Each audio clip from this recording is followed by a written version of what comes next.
नमस्कार, news capital express में आपका स्वागत है। शुरुआत करते हैं खास खबर के साथ। मध्य प्रदेश में 2023 विधानसभा आगामी चुनाव को लेकर अब समाजवादी पार्टी चुनावी तैयारी में जुटी है। समाजवादी पार्टी से पूर्व विधायक डॉक्टर सुनीलम ने शिवराज सरकार पर निशाना साधते हुए कहा कि शिवराज सिंह ने जो किसानों, गरीबों, मजदूरों की योजना को लेकर घोषणाएं की थी वो आज तक पूरी नहीं हुई है। चुनाव के समय शिवराज जो वादे करके आए थे उन्हें पूरा नहीं किया है। हम प्रदेशवासियों के सामने पूरे आंकड़े रखेंगे। पार्टी विधानसभा चुनाव की तैयारी में जुटी है। प्रत्यक्ष प्रत्याशियों के नाम प्रदेश के सभी जिलों से आना शुरू हो गए हैं, जिन्हें हाईकमान ने बुलाया है। सीएम साहब पेड़ बुला के पानी पीते हैं, इस पर राजनीति क्या हो जाए?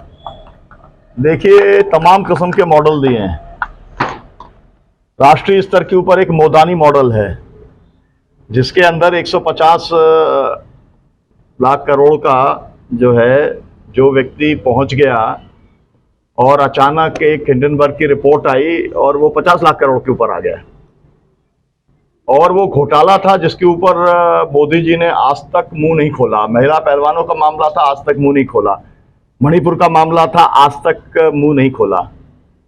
अब एक मॉडल गवर्नेंस का जो है वो शिवराज जी का है कि अब अगर आपको मुख्यमंत्री का ध्यान आकृष्ट करना है तो बोलना बहुत ही दुखद लगता है और लोकतंत्र के लिए ये बहुत शर्म और एक धब्बा है। लेकिन पहले कोई जब आपके ऊपर डैश डैश करेगा तब मुख्यमंत्री का ध्यान जाएगा और तब वो जाकर के पैर धोने के लिए आएंगे। मतलब मुख्यमंत्री का ध्यान आकृष्ट करने के लिए ये एकमात्र तरीका बचा है। आज ये कहना जरूरी है कि सबसे ज्यादा अत्याचार जो हो रहा है इस मध्य प्रदेश में वो दलितों के ऊपर हो रहा है, आदिवासियों के ऊपर हो रहा है, महिलाओं के ऊपर हो रहा है और जो बच्चे हैं उनके ऊपर हो रहा है। और ये मैं नहीं बोल रहा, कोई पार्टी के तौर पे नहीं बोल रहा है, ये आंकड़े बोल रहे हैं, भारत सरकार के आंकड़े बोल रहे हैं। आपके मीडिया में जो सब छपता रहता है उसी के आधार पर हम जो है इस बात को हम कह रहे हैं। तो इस प्रदेश को शिवराज जो है उनके कुशासन से कैसे मुक्त कराना है, ये भारतीय जनता पार्टी ने जो डिविसिव पॉलिटिक्स है, बांटो और राज करो, जो अंग्रेजों का एक जो है तरीका हुआ करता था, उससे जो ये चलाने की कोशिश कर रहे हैं इस प्रदेश को, तो हम भारतीय जनता पार्टी से मुक्त कराने के लिए हम इस चुनाव को लड़ेंगे और समाजवादी पार्टी पूरी ताकत के साथ लड़ेगी।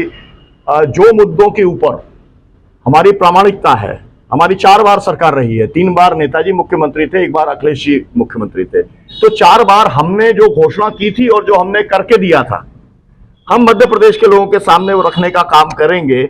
कि एक समय था, आपको याद होगा, 8 विधायक थे, मैं उनका विधायक दल का नेता था, तो हमारी पार्टी की एक अपनी ताकत थी। तो हम लोगों से कहेंगे कि आप हमको अवसर देंगे तो वो पॉलिटिक्स को, जो समाजवादी राजनीति है, समाजवादी विचार की राजनीति है, क्योंकि लोग इस बात को कभी भूले नहीं हैं कि ये मध्य प्रदेश के अंदर एक समय के अंदर मोटे तौर पर 2 ही पार्टियां थी, या तो कांग्रेस थी या फिर समाजवादी विचार की सोशलिस्ट पार्टी उस समय हुआ करती थी।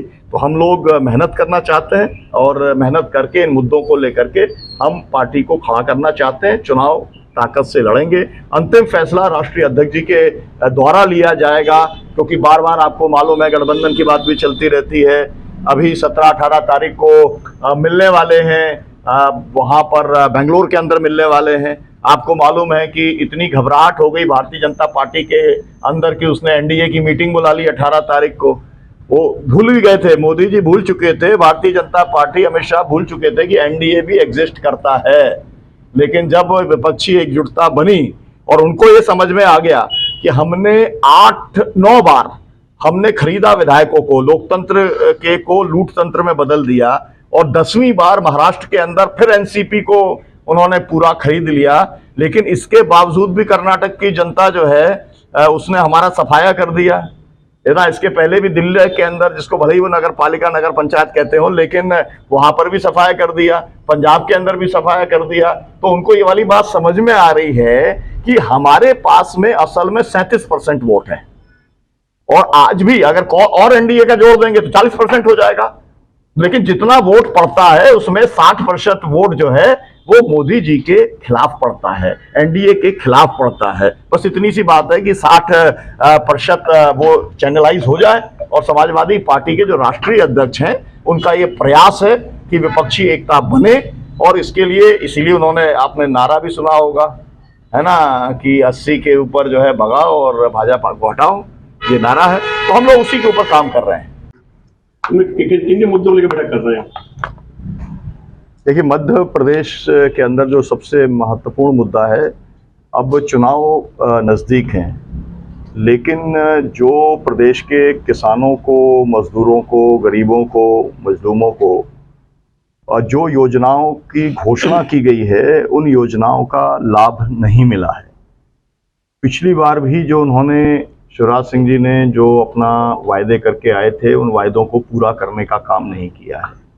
तो एक तो ये है कि हम उसके कल सब आंकड़े जारी करेंगे, उसकी पूरी जानकारी हम पूरे प्रदेश के सामने रखने का काम करेंगे। दूसरी बात यह है कि पार्टी अपने चुनाव की तैयारी कर रही है। अखिलेश जी जब हमारे राष्ट्रीय अध्यक्ष हैं, जब आए थे ग्वालियर के अंदर, तो उन्होंने कहा था कि हम पूरी शक्ति से चुनाव लड़ेंगे। पार्टी अपने जो सीटों के चयन की प्रक्रिया में लगी है। पार्टी ने प्रत्याशियों के नाम बुलाए हैं, जिलों से नाम आने शुरू हुए हैं। इंडिविजुअल जो लोग चुनाव लड़ना चाहते हैं उसका एक फॉर्मेट बना है, काफ़ी कुछ आ चुका है। तो एक तरीके से उसकी स्क्रीनिंग की क्या प्रोसेस होगी, क्या उसका आधार होगा, कितनी सीटों के ऊपर पार्टी लड़ना चाहेगी, ये होगा। और उसके बाद में जब हमारे माननीय अध्यक्ष जी, राष्ट्रीय अध्यक्ष जी जब खजुराहो आएंगे 5 अगस्त को, तब खजुराहो के अंदर जो भी प्रारूप यहाँ पर राष्ट्रीय कार्यकारिणी या हमारी जो प्रदेश की कार्यकारिणी के अंदर जो तय होगा, वो उसको लेकर के प्रदेश अध्यक्ष जी जाएंगे, राष्ट्रीय अध्यक्ष जी से मुलाकात करेंगे, और फिर जो फाइनल एक जो पार्टी की पोजीशन है वो राष्ट्रीय अध्यक्ष जी के द्वारा खजुराहो के अंदर देश की जनता के सामने मीडिया के माध्यम से रखने का काम होगा। और हम सब लोग वहाँ पर खजुराहो भी 5 अगस्त को पहुँचेंगे।